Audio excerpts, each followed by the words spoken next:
ভালো কথা। আমি বাড়ির থেকে গালার দিয়ে 100 টাকা নোট 5,000 টাকা নিয়ে এখানে রাখি। এই টাকা 5,000 টাকা, সেই খুচরো টাকা 100 টাকা। আমাকে প্রশ্ন করলো যে এই টাকা কেন? আমরা দেখেন আমার ফিস করে গেলি অনেক সময় অনেকে বড় নোট দেয়, আমার 200 টাকা 100 টাকা ফেরত দিতে। ওইটা উদাহরণও দিলাম। কেউ বললাম যে দেখেন এই দলিলটাই 800 টাকা ফিস হয়েছে, আমার এই 1,000 টাকা 200 টাকা ফেরত দিতে আমার 200 টাকা লাগে। তো আমার বললে এই দায়িত্বকে আপনার, আমার নাম ভৈরব চক্র,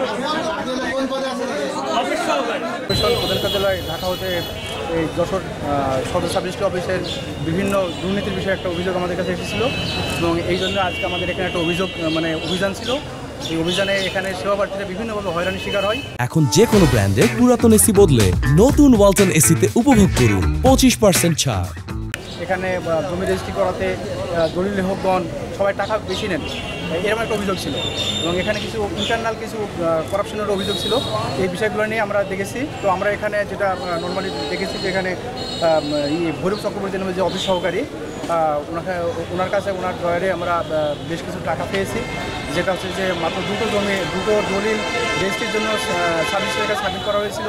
সেখানে এইটাতে অফিস ফিস বাবদ প্রায় 1,000 টাকা মানে নেওয়ার কথা এবং উনি স্বীকারও করেছেন যে 1,000 টাকা, কিন্তু ওনার ড্রয়ারে আমরা পেয়েছি বেশ কিছু টাকা। হ্যাঁ, এটা আমাদের কাছে সন্দেহজনক মনে হয়েছে।